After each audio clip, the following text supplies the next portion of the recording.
Are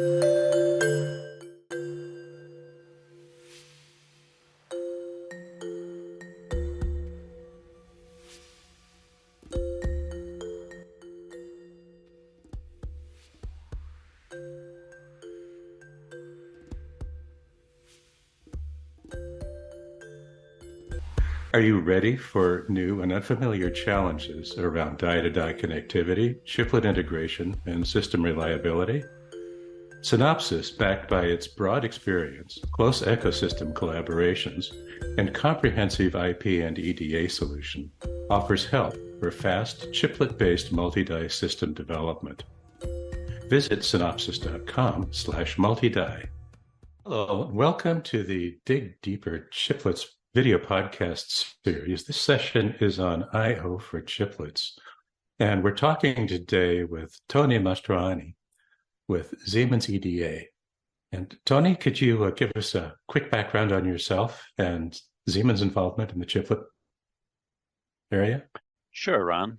Thanks for this opportunity to talk about chiplets. It's near and dear to my heart. So my name is Toni Mastroianni. I've been with Siemens EDA for about 3 years, and I'm the Advanced Packaging Solutions Director. So what I'm really doing is driving the strategy for advanced packaging for Siemens EDA, and that involves putting together tools and workflows, as well as driving the ecosystem to really support advanced packaging. Prior to coming to Siemens EDA, I was with eSilicon, and I was there about 18 years, and I was involved primarily in design management. It was a fabless ASIC company, and we did several complex IC designs. And in my last 3 or 4 years there, we started getting involved in 2.5D designs. So this is back in the 2015-16 timeframe. And there we found that a lot of the methods that we had used for homogeneous design were really getting stretched to support 2.5D designs, which we were doing. So that's when I started getting involved in more advanced packaging solutions to figure out how to work and update our workflows to be able to support these type of designs. eSilicon was later acquired, and Mentor Graphics approached me and asked me if I would kind of drive their strategy in the advanced packaging. Okay, thanks. Maybe if we could just put some brackets around the subject here. We're talking about communication between chiplets within an advanced package. How is that different from, on the one hand, I/O between chips on a PCB, and on the other hand, communication between silicon IP blocks in an SoC? Mm-hmm. Good question. I always like to start out these conversations in defining a chiplet, just so we're clear. So I define a chiplet as an IC, and today it's really a custom IC that's been designed and optimized to be integrated within a package. So when you're designing a chiplet-based system, you're really decomposing a system down into multiple components, chiplets that'll be integrated in the package. So each of those chiplets needs to communicate between each other. And to do that, we use die-to-die interfaces. These are PHYs that have been designed to do those high-speed interfaces between the chiplets within the package. And you still need to communicate outside the package on the board. So there are external interfaces, which I like to call chip-to-chip interfaces. So those are your traditional DDR type interfaces, SerDes and SPI interfaces, and those are the type of IOs that you would see on a traditional ASIC. And when you integrate chips on a board, those are the interfaces you're dealing with. So when you're doing chiplet-based design, you have to deal with both the chip-to-chip interfaces as well as the external. So the external interfaces generally are going to be driven by the system designer, and they're worried about where those IOs are going to be connected on the board. So that's kind of driven from a top down. But as you're getting into the decomposition, how you decompose that chiplet is what I like to call architectural planning. So there's many ways that you can decompose that system, and it may be by functionality. You can use different technologies for the chiplet. So there's many different scenarios on how you could do that. And the ultimate or the optimal scenario really is dependent on the particular design constraints that you're trying to achieve. It could be power, performance, area, configurability, footprint. So there's many different things. So you have a lot more variables when you're implementing these designs. But ultimately, it will be a collection of chiplets that need to be integrated. And then as you get to the next phase, which I call the physical design planning, you need to decide what interfaces are going to be used internal to connect each of those chiplets. So if you have an HBM memory, a high bandwidth memory, there's really pretty much just one choice. You're going to use an HBM interface to interface to those. But for the other interfaces between the chiplets, there are two primary die-to-die interfaces. UCIe Express is a new standard that's been put together, as well as BOW, a bunch of wires. There are other protocols out there, but those two seem to be the two mainstream. There are also some serial interfaces like XSR and USR, which can be used as well. So when you're doing your floor planning of your chiplet, depending on which interfaces have been identified and where you place those chiplets, that will determine where those I/O get placed. So they need to be carefully aligned so you get good signal integrity. Now, those I/O interfaces, both the internal and the external, will be using silicon SoC IP. Those are PHYs. Those are customized circuits that have the high-speed I/O circuitry in there. So those will get placed inside the chiplet. But since these chiplets are communicating with other chiplets, really if you look at it from a standalone design, you really don't know where those need to be. So that's where the chip level, the package level floor planning exercise will kind of dictate what side of the chip and where they physically get located within the chiplet. So it's really a collaboration between the package designer and each of the chiplet designers. And, if you have N chiplets that are being designed, you have N different chips being designed concurrently. And really the packaging, floor planning, and the package lead is kind of the quarterback in orchestrating where those physical IOs are placed within the chip. It sounds like floor planning for a large assembly could be about like establishing world peace. Yeah, well, it could, but actually, once you have the flows in place and the IP, it is relatively straightforward, but it does require a lot of orchestration. It's not something that you can kind of just put together. It needs to be planned very carefully up front. So doing all the planning up front is very critical.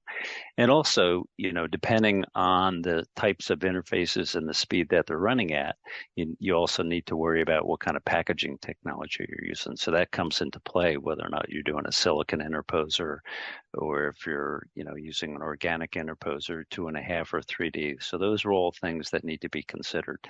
So the system designer will generally specify the requirements, and that'll kind of dictate which types of IP are needed for the connectivity. But for the physical implementation and the optimization, that really does require kind of the next level, the chiplet designers, and the package lead to kind of coordinate those activities. Mm-hmm. You mentioned both 2.5 and 3D. When we're talking about a 3D stack of dies, do you use the same kind of PHY that you would if you were going across an interposer or an organic substrate? Or can you do something like a source synchronous parallel bus? Yeah, generally speaking, I think the jury's still out, but everything that I've seen right now, the answer is no, you're not using those spies. You will use synchronous design techniques. So really when you're doing 3D, and I like to call it true 3D, where you're actually using a place and route tool to do the implementation. So you're really doing die-to-die interfaces, and those place and route tools worry about timing, and you're using synchronous design techniques to orchestrate the timing between there. So it's really what the discussion that I've just had about the floor planning is more directed toward the 2.5D designs. Mhm. That said, I have seen some discussions about FIs or some IP like timing synchronization stuff that could be used in 3D to kind of facilitate that. Because the challenge when you're dealing, particularly with homogeneous 3D, where you're dealing with different technologies, the timing is going to vary quite a bit. It's uncorrelated from wafer to wafer. So although the place and route tools can deal with some of that, it may be the variations may be too difficult to accomplish with traditional synchronous techniques. So Phi may be required in some applications, but I think it's a little bit early to say how that's going to play out because the Mhm. tools really are not there today. So when the design team has moved past floor planning and they're into timing analysis, it sounds like we're still at the point where they have to treat each chiplet separately and consider the communication between the chiplets as I/O rather than as just synchronous paths within one big design. Is that right? Yeah, certainly for the high-speed interfaces, but there still will be some low-speed, traditional I/O type speeds, 100 or 200 megahertz, that may happen in between chips. That could include control type signals, maybe some low-speed data, and test really is another area. So, you know, test is something that also needs to be thought through up front because you don't have access to all of the I/O for each of those chiplets once it's embedded in the package. So as you're doing your architectural planning and your chiplet planning, you also need to come up with your DFT and test strategies, and whether or not you're going to use serial scan chains or JTAG or IJTAG. So you really need to kind of plan that out front. And then the I/O to connect all those in a 2.5D, similar to the high-speed interfaces, needs to be planned out where you're going to put those I/O, how they're going to get connected and routed on the chip. And you do have to worry about timing there. So we're not going to use these high-speed interfaces. So there we would use a more traditional STA approach, more traditional ASIC type of timing approach. And to do that, you can think of it as if you're designing an ASIC and you have a hierarchical design, you have different blocks, it would really be the top level timing where you have to worry about, the block to block timing. So in this case, the block to block are actually chiplets. So what some of the work we've done in CDX, we're advocating creating a top level kind of .lib model that would give your I/O timing, and then you would develop a set of chip level or SIP level constraints, timing constraints for those low speed I/O timing, and then run STA to be able to do that timing analysis, the block to block for the low speed interfaces. But again, most of the challenging work is kind of embodied in those SPIs for the high speed interfaces. Talking a little bit about the test issue. Mm-hmm. I have heard it suggested that the need for known good dies to assemble these things in the first place is so strong that we're going to have to rely a lot more heavily on built-in self-test techniques at the chiplet level.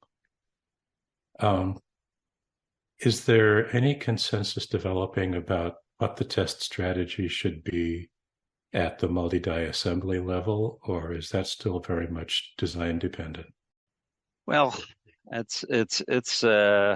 don't think there's a consensus yet, but this is a topic that CDX, this is the Chiplet Design Exchange Group, and it's a working group under OCP.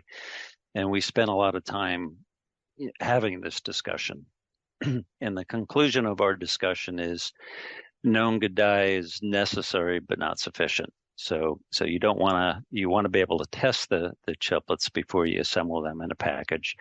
But, once that chiplet is in there, it may have been damaged. The operating conditions are different. So we do believe pretty strongly that there will be a need. We strongly recommend that you have the ability to test those chiplets in the package. And again, you don't have access to all those IOs, so it's important you have the right design structures. But also, the chiplet vendors, if you're doing your own design of all the chiplets, then you can control that. But if you're going to offer chiplets in the open marketplace, then that would actually be a deliverable that would be required of the chiplets. And I think that's where some of those vendors are getting a little bit nervous about the support and being able to do that. But the techniques for designing 2.5D and 3D have been very well thought out, and there's IEEE standards that have defined how to do that, and I think those standards are very good.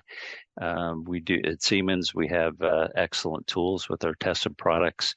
So again, as long as it's carefully planned up front on how you're going to do that, what techniques are used, I think it's relatively straightforward to do that. Now, in some applications, automotive or high reliability type applications, space, vendors are going to require those tests to be started up. Maybe even every time you start up a car, you're going to have to test every component in there because these things change over time. So I don't think it's going to be known good die is not going to work for those type of applications. For others, they might. So I think test is something really that is it's much more difficult. But again, the good news is there are standards out there to do that, and there are tools out there to support that today. Is power consumption and thermal dissipation during parallel test an issue for assemblies like it is for SOCs? You have to be careful how many things you're running at once. Even more so, yeah, absolutely. Yep. Yeah, because you have to worry about thermal coupling in between the die. Now, if you test each of the die independently, you can avoid that problem, but that may not be representative of how the part's actually working. So ideally, you want to be able to test in kind of the extreme operating conditions that the part would actually operate in. Right. So just, even with traditional ASIC, you can test everything with low speed, but you may not be stressing it. So back at eSilicon, we would strive to kind of tune the test activity to be representative of what the actual power would be in normal operation. And so ideally, that is going to allow you to kind of test it under the real conditions that it's going to see in the real world. Speaking of real world conditions, is it the responsibility of the IO design team to test things like mechanical integrity and thermal stability for the assembly?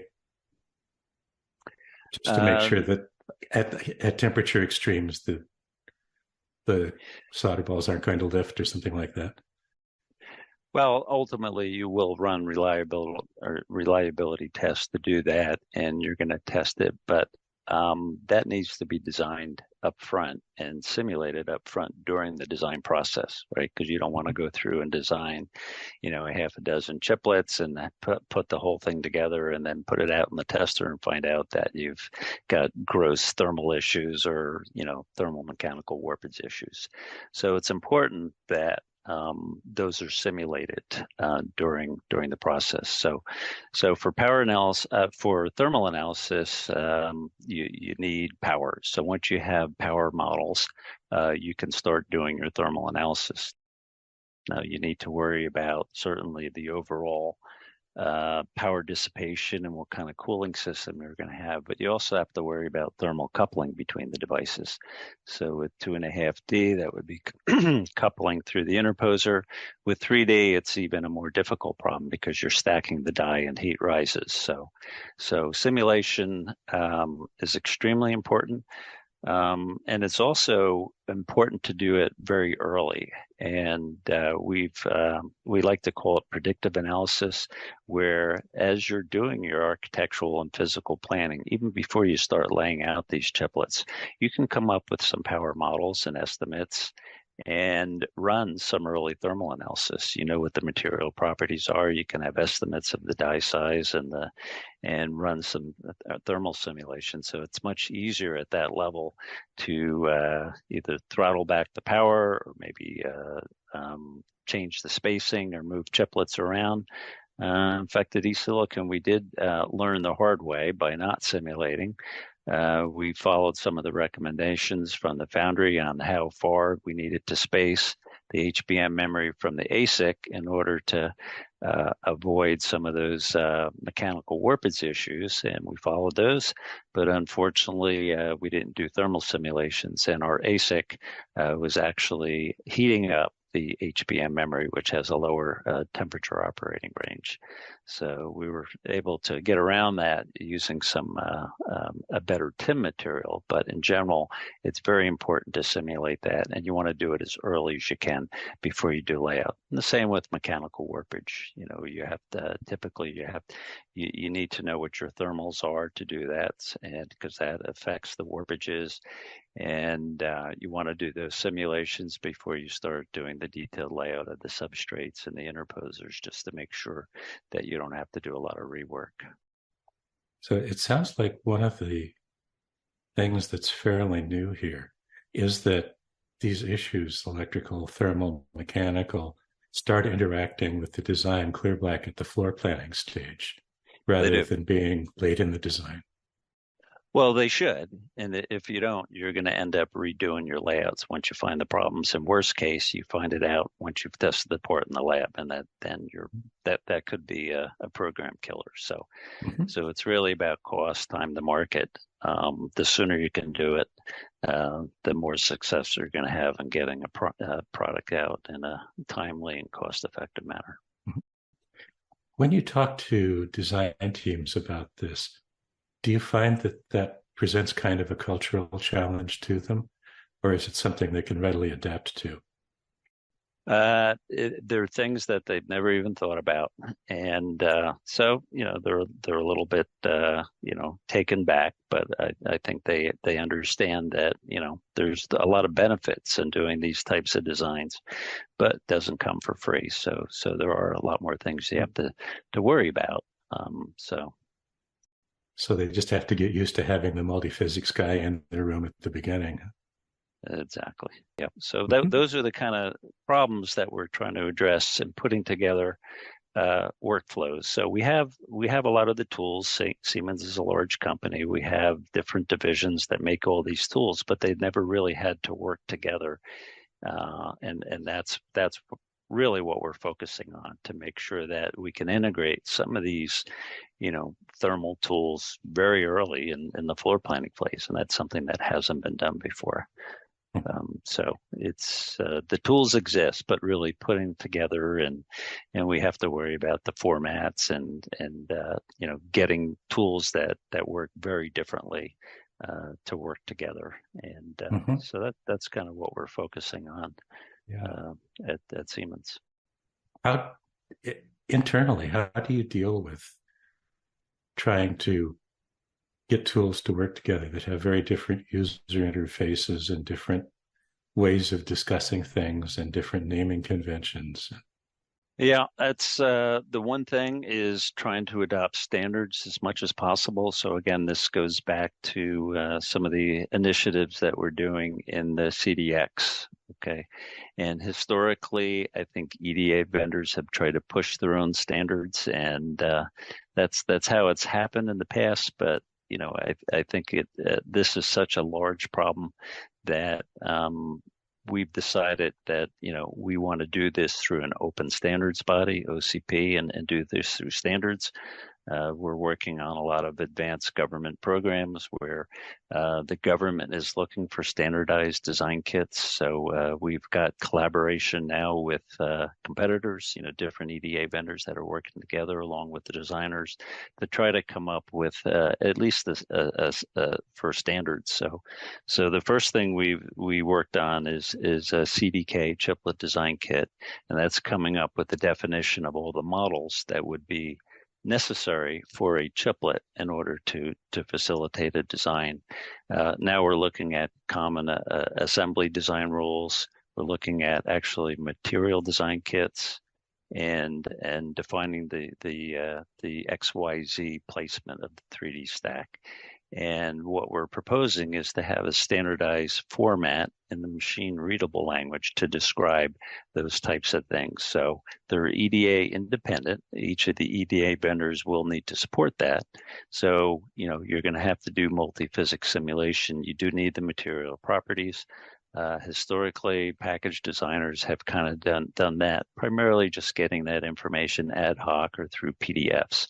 And the IC world has been a little bit better about having executable files. So we're trying to bring some of those best practices from the IC world into the packaging world. Same with the rules, rather than just having a PDF and leaving it as an exercise to create the design rule checkers. We're trying to capture those rules in a reusable format. And then you're just describing the rules once, and then each of the vendors can support the specific DRC checkers to check those rules. So we're trying to make it easier for the end customers and not necessarily have 3 different interpretations of a PDF document. Do you have to bring the assembly and packaging vendors into this as well to make sure that they actually do what the design said? You do. Yeah, it is important. So if you're assembling parts, you need to make sure that the interposer that you're putting them on, is going to be compatible with the chiplets, right? So you need the right technologies, and you have to worry about, things like warpage and making sure that you have the right set of, I like to call them common assembly design rules. So it's really a collaboration from each of the chiplet vendors, if they're different technologies, and the assembler to come up with a set of rules that are going to be manufacturable. Last question. With all these efforts, do you think we can get to the point where you can buy chiplets in an open market, kind of the way you can license IP in an open market today?